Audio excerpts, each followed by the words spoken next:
India TV YouTube channel को subscribe करें और बेल आइकन दबाएं। नमस्कार, आप देख रहे हैं इंडिया टीवी। आपके साथ मैं हूं मीनाक्षी जोशी। अब वक्त है सबसे बड़े चुनावी शो अब की बार किसकी सरकार का, जिसमें हम आपको दिखाते हैं उत्तर प्रदेश और पंजाब की सियासी खबरें। चुनावी राज्यों की खबरें विस्तार से आपको दिखाएंगे, लेकिन उससे पहले इस वक्त की 3 बड़ी हेडलाइंस आपको बता दें। पहली बड़ी खबर यूपी से है, जहां कांग्रेस ने मुस्लिम वोट बैंक के लिए बड़ा दांव चला है। पार्टी आज से जुमे की नमाज के बाद हर मस्जिद के बाहर मुसलमानों के लिए संकल्प पत्र बांटेगी। इस संकल्प पत्र में क्या है खास, पूरी खबर आपको दिखाएंगे थोड़ी देर में। और दूसरी बड़ी खबर पंजाब से है, जहां से मुख्यमंत्री चन्नी एक बार फिर दिल्ली पहुंचे हैं। अब की बार मिशन मंत्रिमंडल का गठन है, जिसे लेकर पंजाब में खींचतान जारी है। सिद्धू या कैप्टन के वफादारों को किसको मंत्रिमंडल में जगह मिलेगी और किसको करना चाहते हैं बाहर, इस पर तकरार भी शुरू हो गई है। हाईकमान को अंतिम फैसला लेना है, ये हम आपको बताएंगे। लेकिन इस बीच लखनऊ आपको लिए चलते हैं सबसे पहले, जहां पर बीजेपी प्रेस कॉन्फ्रेंस कर रही है। इसकी पूर्वी हिस्सा में इलाहाबाद प्रयागराज से नीचे गैस पाइपलाइन जाए, गोरखपुर की खाद कारखाना हो वहां तक गैस पाइपलाइन जाए, बनारस शहर के अंदर घर घर में गैस पहुंचे या पूर्वांचल के अन्य जिलों में जाए, ऐसे कामों के लिए मैं भी आते रहा हूं। और इस बार मेरे को शिक्षा विभाग की काम मिली है। उत्तर प्रदेश और भारत की उच्च शिक्षा की, भारत की प्राथमिक शिक्षा की, भारतीय शिक्षा की बहुत गहरा संपर्क है। मैं उस विभाग के काम को भी जिम्मेवारी निभाने के लिए भी आते रहूंगा। लेकिन इस बार तो विशेष करके चुनाव की दायित्व के रहते हुए मैंने जो 3 दिन से महसूस किया, कल भी 2 सार्वजनिक कार्यक्रम में मैं गोरखपुर के इलाका में था।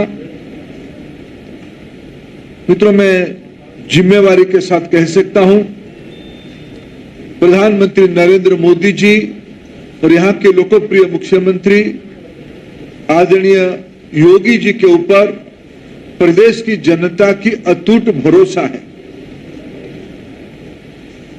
उसी भरोसा के आधार पे प्रजातंत्र में भरोसा ही सबसे बड़ी पूंजी होती है, विश्वास ही सबसे बड़ी पूंजी होती है। समाज की सभी वर्गों की विकास के लिए सबका साथ, सबका विकास, सबका विश्वास और आजादी के 75 साल की अवसर पे आने वाले जो 25 साल शताब्दी के लिए जो प्रवास होगी, उसके लिए सामूहिक प्रयास की जन आंदोलन की आह्वान प्रधानमंत्री जी ने किया है। उसी के अंदर 2022 की यूपी की विधानसभा हमारे लिए महत्वपूर्ण होती है। यहाँ के संगठन स्वतंत्र देव जी, हमारे योग्य संगठन मंत्री सुनील बंसल जी, हमारे 6 क्षेत्र की नेतृत्व, सरकार और संगठन की सही कामों के कारण, समन्वय के कारण भारतीय जनता पार्टी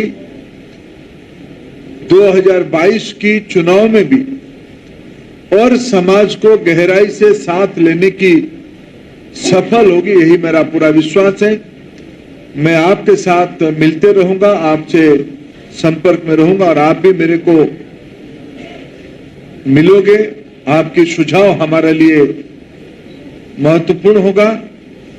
आज के दिन पे इस गठबंधन की पुनः घोषणा के साथ साथ हमने, जैसे आपने देखा होगा, पिछले 3 दिन से हमारी संगठन और चुनाव प्रभारी की टीम, मेरे सहयोगी अनुराग ठाकुर जी, जो थोड़ा चुनाव प्रबंधन में विशेष ध्यान देंगे, उनकी कई प्रकार की बैठक आप लोगों ने रिपोर्टिंग भी किया है।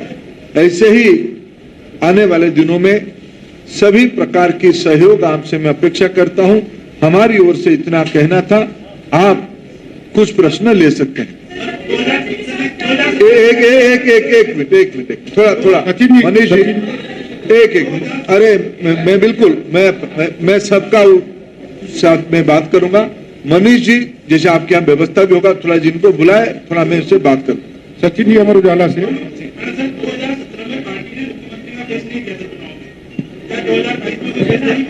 नहीं, अभी तो योगी आदित्यनाथ जी हैं, हमारे नेता है, मुख्यमंत्री हैं। अनामिका जी, news 18।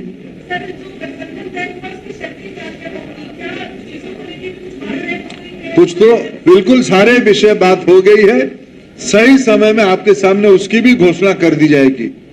Srivastava ji, Rajiv Srivastava ji, times of India से।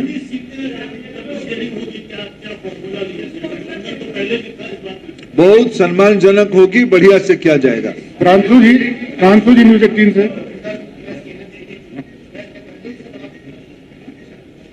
आज मेरा ही यहाँ से दोस्ती हो जाए।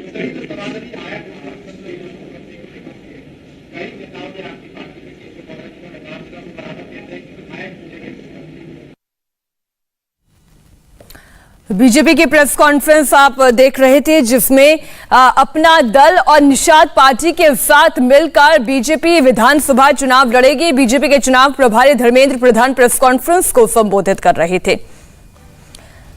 और इससे पहले निषाद पार्टी के अध्यक्ष संजय निषाद ने ये क्लियर किया कि वो बीजेपी से गठबंधन में चुनाव लड़ेंगे, अपनी पार्टी का बीजेपी में विलय नहीं करेंगे, बल्कि निषाद पार्टी के सिंबल पर ही उनके नेता चुनाव लड़ेंगे। इस वक्त की बड़ी खबर आपको बताते हैं, आज की बड़ी खबर उत्तर प्रदेश से ही, जहां पर ये तस्वीर भी आप देख रहे हैं, पोस्टर भी आप देख रहे हैं। बीजेपी और निषाद पार्टी की मीटिंग हुई, सीटों को लेकर चर्चा भी हुई, लेकिन ये तस्वीर आप देख रहे हैं जहां पर बीजेपी के नेताओं का चेहरा आपको नजर आ रहा है और वहीं निषाद पार्टी के नेता का भी चेहरा इस पोस्टर में नजर आ रहा है। इस वक्त की बड़ी खबर आपको बता दें, भारतीय जनता पार्टी की ओर से भी प्रेस कॉन्फ्रेंस की गई, जिसमें यह कहा गया कि अपना दल और निषाद पार्टी के साथ मिलकर भारतीय जनता पार्टी चुनावी मैदान में जाएगी, लेकिन कितनी सीटें दी जाएगी अभी तक इस पर कोई जानकारी पार्टी की ओर से नहीं दी गई है। इस वक्त की बड़ी खबर आपको बता दें। आफ्टर देन मीटिंग, अभी after then meeting, just meeting. निश्चित रूप से वो जो हमारे प्रमुख मांगे हैं उसी पर बात हो रही है। जस्ट मीटिंग, अभी प्रेस में सब कुछ पता चल जाएगा। निश्चित रूप से सब पर बात हो चुकी है। अभी बात नहीं बिले नहीं, निषाद पार्टी अलग से अपने सिंबल से चुनाव लड़ेगी। निषाद पार्टी अपने सिंबल पर चुनाव लड़ेगी, ये आपने बयान सुन लिया। अब एक और बड़ी खबर उत्तर प्रदेश से ही है, जहां पर कांग्रेस के मुस्लिम कार्ड की हम बात करेंगे। मुसलमानों को फिर से अपने पाले में लाने के लिए कांग्रेस आज से बड़ा मिशन शुरू करने जा रही है। उत्तर प्रदेश में कांग्रेस अपना संकल्प पत्र लेकर आ रही है। 8,432 मस्जिदों के बाहर कांग्रेस पार्टी अपना संकल्प पत्र बांटेगी। मुस्लिम वोटर्स को वो साधने की कोशिश में जुटी हुई है। कांग्रेस अपना संकल्प पत्र प्रदेश की सभी 403 विधानसभा की बड़ी मस्जिदों के बाहर बांटेगी, जिसकी संख्या करीब 8,432 बताई जा रही है। मस्जिदों के बाहर संकल्प पत्र बांटने का यह कार्यक्रम तैयार किया गया है। हर जुमे की नमाज के दिन मस्जिदों के बाहर ये संकल्प पत्र बांटे जाएंगे। कांग्रेस का ये महाअभियान आज से 15 अक्टूबर तक चलेगा। इस मिशन के जरिए कांग्रेस 25 लाख लोगों तक पहुंचने की कोशिश करेगी। इस वक्त की बड़ी खबर आपको बता दें, कांग्रेस पार्टी एक बार फिर से मुस्लिमों को साधने में जुटी हुई है और यही वजह है कि अब तैयारी की गई है मस्जिदों के बाहर संकल्प पत्र के वितरण की। आज से संकल्प पत्र के वितरण का मिशन शुरू हो जाएगा। आज जुमा है और जुमे की नमाज के बाद से संकल्प पत्र का वितरण किया जाएगा। 8,432 मस्जिदों के बाहर ये संकल्प पत्र कांग्रेस के कार्यकर्ता बांटेंगे। 25 लाख मुस्लिमों के घर घर ये संकल्प पत्र, या आप यूं कहें कि कांग्रेस पार्टी के दस्तक का ये प्लान तैयार किया गया है। मुसलमानों के लिए कांग्रेस के 16 संकल्प क्या है, अब ये आपको बताते हैं। एक एक करके बिंदु हम आपके सामने रखते हैं। पहला, सीएए एनआरसी विरोधी आंदोलन के मुकदमे वापस होंगे और मुआवजा भी दिया जाएगा। पहला बिंदु देखिए। आइए दूसरा पॉइंट भी आपको बताते हैं। राजस्थान की तर्ज पर जहां पर कांग्रेस की सरकार है, मॉब लिंचिंग के खिलाफ कानून बनाया जाएगा, यह भी वादा है। बुनकरों को फ्लैट रेट पर बिजली, कांग्रेस के जमाने के जितने कताई है, यानी कताई मिल जो है जहां पर सूत काटा जाता है, उसे खोला जाएगा। चौथा बिंदु, मनमोहन सरकार में बुनकरों के लिए जारी 2,350 करोड़ रुपए खर्च किए जाएंगे। एसपी सरकार में बंद टेनरी खोले जाएंगे। लाइसेंस प्रक्रिया को आसान किया जाएगा। इतना ही नहीं, अंबेडकर हॉस्टल की तर्ज पर हर जिले में मौलाना आजाद हॉस्टल खोले जाएंगे। अल्पसंख्यक छात्रों को स्कॉलरशिप देने का भी वादा किया गया है। इसके अलावा मदरसा शिक्षकों के वेतन के लिए केंद्र पर दबाव, नौकरी पक्की भी की जाएगी। 9th पॉइंट देखिए, 30 सालों में वक्फ की संपत्तियों में हुई धांधली की जांच होगी और दोषियों को सजा दी जाएगी।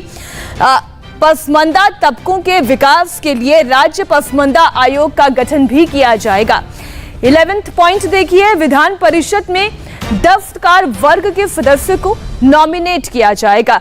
तो ये तमाम वादे किए गए हैं और आखिरी वादा देखिए 12वां बिंदु है, कुल 16 बिंदु है। 12वां बिंदु, अखिलेश सरकार में हुए दंगों की जांच और दोषियों को सजा दी जाएगी। कानपुर दंगे पर माथुर कमीशन की रिपोर्ट पर कार्रवाई भी की जाएगी। हर कमिश्नरी में एक यूनानी मेडिकल कॉलेज भी खोला जाएगा और साथ ही अल्पसंख्यक बहुल इलाकों में पुलिस भर्ती के लिए स्पेशल कैंप लगाए जाएंगे। गौ अधिनियम में बेगुनाह पाए गए लोगों को मुआवजा भी दिया जाएगा। तो ये वो 16 बिंदु हैं जो संकल्प पत्र में शामिल किए गए हैं। उत्तर प्रदेश में मुस्लिम वोट बड़ा फैक्टर है और यहाँ करीब 19% मुस्लिम आबादी है और जिसका असर किस तरीके से पड़ता है वो अब हम आपको बताते हैं। जो मुस्लिम फैक्टर है उत्तर प्रदेश में कैसे काम करता है वो देखिए। कुल आबादी की अगर हम बात करें तो मुस्लिम आबादी 19% की है, जिसका सीधा असर 143 सीटों पर पड़ता है। और अगर हम 70 सीटों की बात करें तो इनका वोट प्रतिशत यहां पर 20 से 30% है और 75 सीटों पर करीब 39 से 45% मुस्लिम वोट हैं। इन्हें साधने की कोशिश कांग्रेस पार्टी कर रही है। ज्यादा मुस्लिम वोट वाले इलाकों की अगर हम बात करते हैं तो मुरादाबाद में 50.8% मुस्लिम वोट है, तो रामपुर में 50.57% वोटर्स हैं। बिजनौर की तस्वीर देखिए, 43% से ज्यादा, तो सहारनपुर में 41% से ज्यादा या यूं कहें 42% वोटर्स यहां पर सहारनपुर में मुसलमान वोटर्स हैं। मुजफ्फरनगर में 41, तो शामली में 41.73 मुस्लिम वोटर्स की आबादी है, जिसे साधने की कोशिश में इस वक्त कांग्रेस पार्टी लगी हुई है।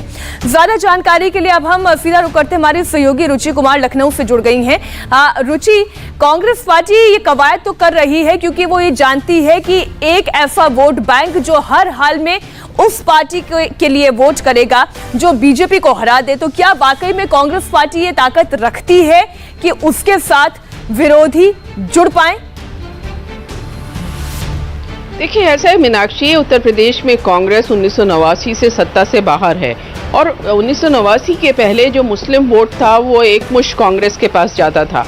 अब वो वोट छिटक के समाजवादी पार्टी और मायावती के पास चला गया है। अब ओवैसी भी आ गए हैं उत्तर प्रदेश के चुनाव मैदान में और उनका कहना है कि 100 सीटों पर, कम से कम 100 सीटों पर वो अपने उम्मीदवार उतारेंगे। तो जाहिर है कि कांग्रेस की नज़र भी मुस्लिम वोटों पर है और कांग्रेस ये चाहती है कि मुसलमानों तक ये बात पहुंचाई जाए कि कांग्रेस लेकिन इसलिए रुचि मैं ये पूछ रही हूँ कि क्या वाकई में अब कांग्रेस के पास उतनी ताकत रह गई है? क्योंकि आप ही ने कहा कि ये मुसलमानों का वोट जो है वो पहले ही बिखर चुका है, समाजवादी पार्टी और बीएसपी में टूट कर जा चुका है। ऐसे में ये कहा जाता है कि मुसलमान उसी पार्टी को वोट करेगा जिसके अंदर मादा होगा बीजेपी को हराने का। तो ये कंसोलिडेट वोट क्या कांग्रेस के पास जा सकता है? देखिए, ऐसा यही मैं आपको बता रही थी मीनाक्षी कि कांग्रेस लड़ाई में आना चाहती है। उत्तर प्रदेश विधानसभा चुनाव में वो लड़ाई में उतरती हुई दिखना चाहती है क्योंकि कांग्रेस को मालूम है कि यूपी में उसका संगठन बहुत ज़्यादा कमज़ोर है और इस विधानसभा चुनाव में उसे बहुत कुछ हासिल होगा इसकी उम्मीद उसे कमी है। लेकिन वो कोशिश कर रही है, पार्टी का संगठन खड़ा कर रही है, जो रूठे हुए वोट बैंक उसका था उसको मनाने की कोशिश कर रही है। तो इसी की कड़ी में वो मुसलमानों के पास जा रही है और उस कांग्रेस की कोशिश यही है कि मुसलमानों तक अपनी ये बात पहुंचा पाए कि वही असली हितैषी है। इसीलिए ये कैंपेन आज से शुरू किया जा रहा है जो जी मीनाक्षी। लेकिन रुचि, बहुत समस्या कांग्रेस के सामने आने वाली इसलिए है क्योंकि एसपी बीएसपी के बाद अब एआईएमआईएम भी पार्टी चुनावी मैदान में। शुक्रिया पूरी जानकारी के लिए रुचि आपका। आज की एक और महत्वपूर्ण चुनावी खबर पंजाब से, जहां पर मुख्यमंत्री चरणजीत सिंह चन्नी एक बार फिर दिल्ली दौरे पर हैं। 48 घंटे बाद ही वो दोबारा दिल्ली पहुंचे हैं। देर रात करीब 2 बजे तक राहुल गांधी से चरणजीत सिंह चन्नी की मीटिंग हुई। ये मुलाकात नए मंत्रिमंडल पर चर्चा को लेकर हुई है। लगातार 2 बजे तक की बैठक चली है। कैप्टन के करीबियों को बाहर करना चाहते हैं नवजोत सिंह सिद्धू। राहुल और चन्नी में मंत्रिमंडल पर करीब 4 घंटे तक बात हुई है और कैप्टन और सिद्धू की जंग में सीएम की कुर्सी भले ही चन्नी को मिल गई हो, लेकिन अब उनके लिए अपने मंत्रियों की लिस्ट फाइनल करना एक बड़ी चुनौती बन गया है। एक बार फिर से चरणजीत सिंह चन्नी का ये दौरा दिल्ली का, तो पंजाब के सीएम का 48 घंटे में दूसरा दिल्ली दौरा है। उन्होंने नए मंत्रिमंडल पर राहुल गांधी के साथ मंथन किया। राहुल से पहले हरीश रावत से भी उन्होंने चर्चा की। पंजाब के सीएम का ये 48 घंटे में दूसरा दिल्ली दौरा है। इस चन्नी का नए मंत्रिमंडल पर राहुल गांधी के साथ मंथन एक बार अब अगले स्तर पर होना है। नए मंत्रियों पर राहुल से पहले हरीश रावत से भी चर्चा हो चुकी है। नए मंत्रिमंडल पर रावत और चन्नी की राहुल से बात चल रही है। कांग्रेस महासचिव वेणुगोपाल से भी मिले थे पंजाब के मुख्यमंत्री चरणजीत सिंह चन्नी। कैप्टन समर्थकों को मंत्री बनाने के खिलाफ है नवजोत सिद्धू, इसलिए कुछ ऐसे चेहरे हैं मंत्रिमंडल में जिन्हें बाहर का रास्ता दिखाया जा सकता है। कैप्टन के कुछ वफादारों को हटाने के पक्ष में है चन्नी। इसके अलावा कैप्टन समर्थकों को बाहर करने से कहीं कोई नई कलह ना हो जाए, इस बात का डर भी सता रहा है।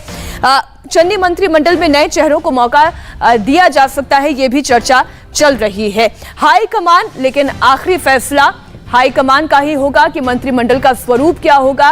क्या कैप्टन अमरिंदर के समर्थित चेहरों को बाहर का रास्ता दिखाया जाएगा, नए चेहरों को कितनी जगह मिलेगी।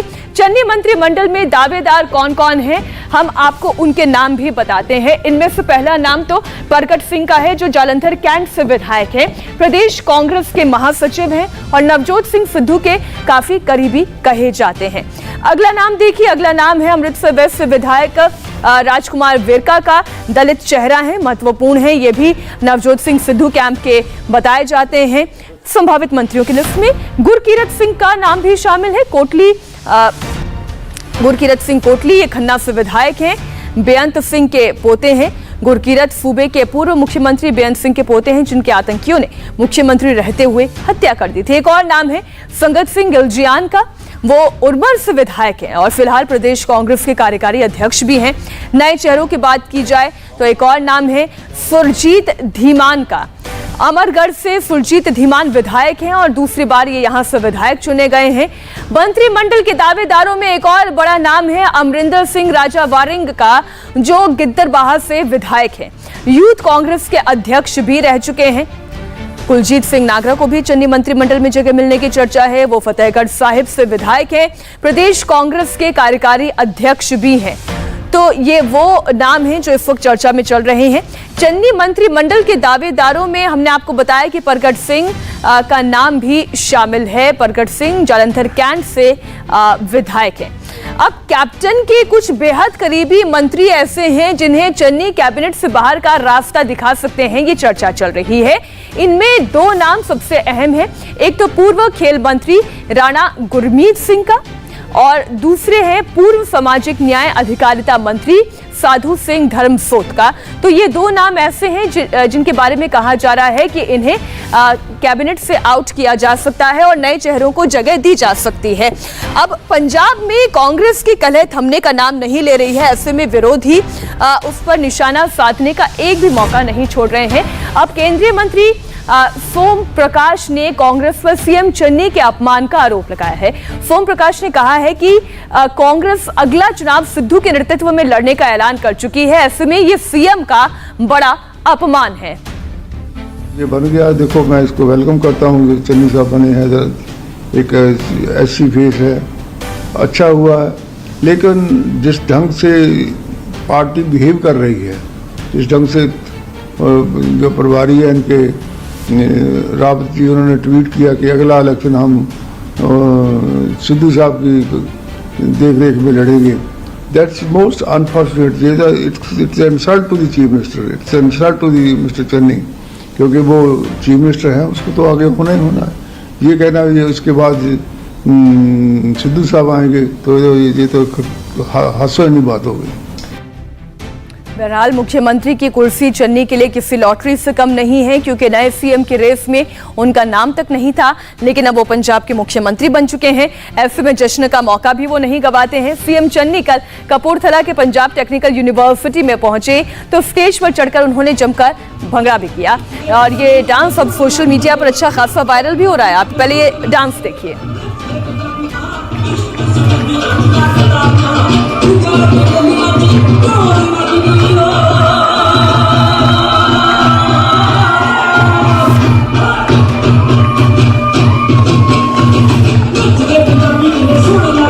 पंजाब के मुख्यमंत्री चरणजीत सिंह चन्नी ने भंगड़ा किया तो इस पर सियासत भी शुरू हो गई। बीजेपी और अकाली दल ने इसे चन्नी पर सिद्धू के रंग का असर बताया। मुख्यमंत्री जी पर मुझे लगता है कि नवजोत सिंह सिद्धू जी का असर हो गया और वो अब वो साफ दिखने लगा। जिस प्रकार से वो इस कोविड काल के अंदर भी वो जाकर भंगड़ा डाल रहे हैं, सब कर रहे हैं, वो एक असर दिखता है। और खरबूजे को देखकर खरबूजा रंग बदलता है, उस प्रकार का मामला है।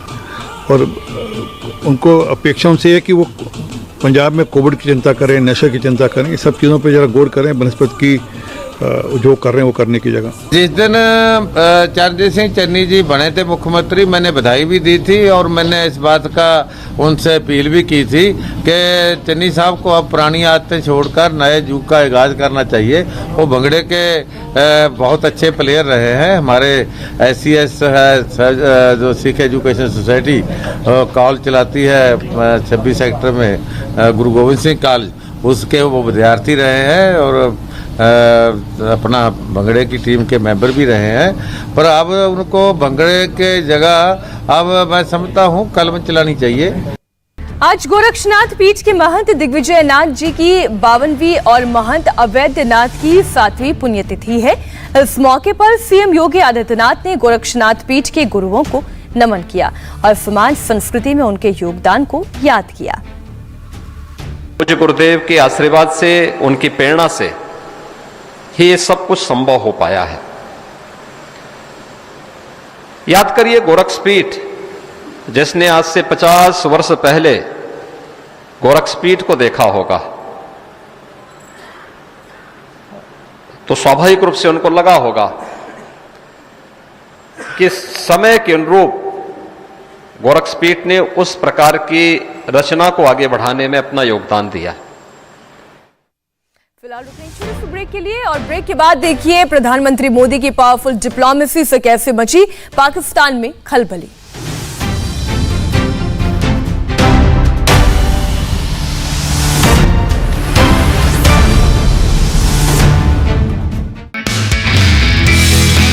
नमस्ते, मैं हूं मीनाक्षी जोशी। वीडियो और खबरों से अपडेट रहने के लिए India TV YouTube channel subscribe करें, बेल आइकन दबाना ना भूलें। जुड़े रहें इंडिया टीवी के साथ।